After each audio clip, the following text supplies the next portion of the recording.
ہمارے ساتھ احسن اقبال صاحب سیکرٹری جنرل نون لیگ موجود ہیں. احسن اقبال صاحب بہت شکریہ. احسن اقبال صاحب, جب حکومت آپ کے ساتھ انہوں نے بنانی بھی نہیں ہے, حکومت تحریک انصاف کی گرانی بھی نہیں ہے, تو اصل میں کیونکہ آپ لوگ اب کچھ کر نہیں پا رہے ہیں تو کم از کم یہ تاثر دینا چاہ رہے ہیں کہ ہم کچھ کر تو نہیں رہے مگر کچھ کرتے نظر ہی آ جائیں.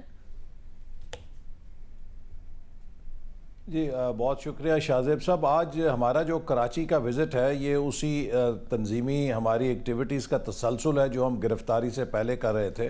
اور خاص طور پہ کراچی چونکہ پاکستان کا فائنینشیل کیپٹل ہے,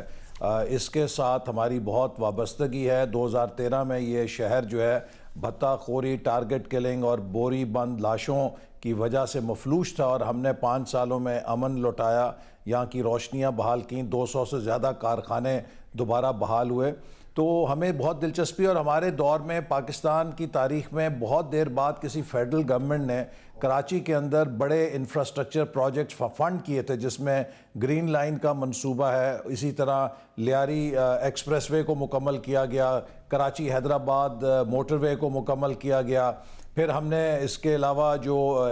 K4 کا پروجیکٹ ہے اس کے لیے 12.5 ارب روپے اس کے اندر دیے. تو اب چونکہ کراچی کے مسائل کافی سرفیس ہو رہے ہیں, ہم چاہتے تھے کہ جو ڈیفرنٹ سٹیک ہولڈرز ہیں ان سے بھی ملیں, لیکن MQM سے ملنے کی ایک وجہ یہ بھی تھی کہ جو ملک کو اس وقت اکنامک کرائسس درپیش ہے اور جو پولیٹیکل کرائسس درپیش ہے, اس کے لیے ضروری ہے کہ تمام سٹیک ہولڈرز مل کر سوچیں, چونکہ یہ حکومت تو دن بدن پاکستان کو اقتصادی میلٹ ڈاؤن کی طرف لے کر جا رہی ہے, اور کراچی جہاں ایجوکیٹڈ مڈل کلاس بستی ہے, اس بے روزگاری سے اور اس مہنگائی سے اور معاشی بدحالی سے یہاں پہ جو ایجوکیٹڈ مڈل کلاس ہے وہ بہت زیادہ دباؤ کا شکار ہے. تو ہم چاہتے تھے کہ ان سے بھی پوچھیں کہ ان کی کیا تجاویز ہیں اور کس طرح تمام سیاسی سٹیک ہولڈرز مل کر ملک کے اندر کانسٹیٹیوشنل گورننس کو, ڈیموکریٹک پروسیس کو سٹرینتھن کرنے کے لیے اور بالخصوص اس اکنامک سلائیڈ کو روکنے کے لیے کردار ادا کر سکتے ہیں, یا کیا ان کے لیے روڈ میپ ہو سکتا ہے.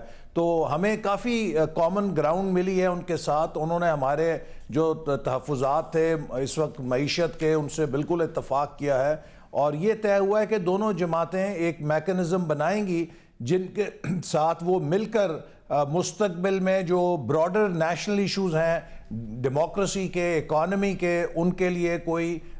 کامن ایک حکمت عملی کے ذریعے آگے تعاون کر سکتی ہیں. مگر آپ کی جماعت تو کراچی کے مسائل کا ذمہ دار MQM کو سمجھتی رہی ہے, اور اب کراچی اور ملک کے معاشی مسائل کا ذمہ دار MQM اور تحریک انصاف کی حکومت کو سمجھتی رہی ہے. تو کراچی اور معاشی مسائل کا حل پوچھنا تھا تو آپ مفتاح اسماعیل سے پوچھ لیتے, MQM کے پاس کیوں گئے؟ دراصل یہ وجہ نہیں ہے کہ آپ بتا تو رہے ہیں عوام کو بار بار کہ حکومت کا چلنا ملک کے لیے بڑا نقصان دہ, مگر لائے عمل آپ کے پاس ہے نہیں, اپوزیشن ایک پیج پر ہے نہیں, تو آپ نے آپٹکس کے لیے ضروری سمجھا کہ ہم کم از کم MQM سے ملتے یہ دکھاتے نظر آئیں کہ ہم کچھ نہ کچھ کر رہے ہیں.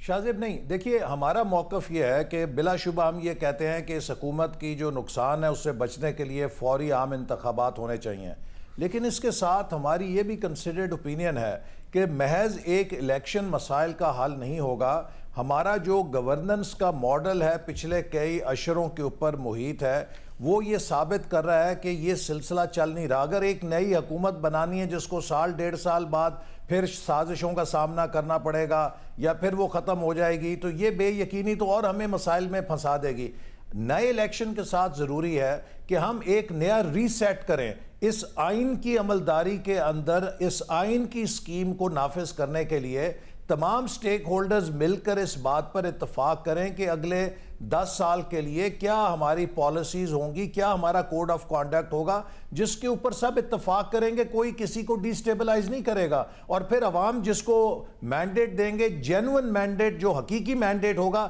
وہ 5 سال مکمل کرے. یہی پاکستان کو آگے نکالنے کا راستہ ہے. اس کے علاوہ تو ہم دلدل میں دھنستے جا رہے ہیں.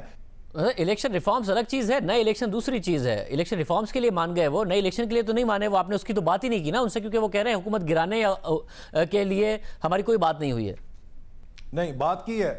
ہم نے اپنی تجویز ان کو دی ہے, اور ہم نے کہا ہے کہ ہم سمجھتے ہیں کہ ملک کو ان مسائل سے نکالنے کے لیے ضروری ہے کہ نہ صرف نیا الیکشن ہو جو آزاد منصفانہ ہو, بلکہ اس الیکشن کے ساتھ تمام سٹیک ہولڈرز بیٹھ کر ایک کوڈ آف کانڈکٹ بنائیں, ایک گرینڈ نیشنل چارٹر بنائیں, گرینڈ نیشنل ڈائیلاگ کہہ لیجئے, تاکہ جو سکیم ہے وہ پھر دوبارہ ہچکولے نہ کھائے, ملک سٹیبلٹی کے ساتھ چلے, اور جو ملک کی اکنامک پالیسیز ہیں, جو ملک کی گورننس کی پالیسیز ہیں, ڈیموکریٹک گورننس کی, جو ملک کی سوشل پالیسیز ہیں, جو ملک کی سیکیورٹی پالیسیز ہیں, ان پہ سب میں ہم آنگی ہو, اور اس میں کوئی بہت زیادہ جولٹس نہ آئے, چونکہ یہ جو جولٹ آتے ہیں ہمارے اس سفر کے اندر وہ ہمیں پھر بار بار ڈی سٹیبلائز کرتے ہیں, بار بار ہم 0 میٹر سے پھر دوبارہ سفر شروع کرتے ہیں. بنگلہ دیش کہاں چلا گیا, انڈیا کدھر جا رہا ہے, دوسرے ملک جو ہم سے پیچھے تھے آگے نکل گئے ہیں. پھر ایم کیو ایم نے اس کا کیا جواب دیا جب آپ نے بات کی ہے؟ تو ایم کیو ایم نے ہماری اس تجویز سے میں یہ کہوں گا سیفلی کے اختلاف نہیں کیا, اور انہوں نے اس کو اپریشیٹ کیا کہ یہ آپ کی بات صحیح ہے اور یہ آپ کا انالیسس درست ہے. بہت شکریہ. احسن اقبال صاحب ہمارے ساتھ موجود تھے.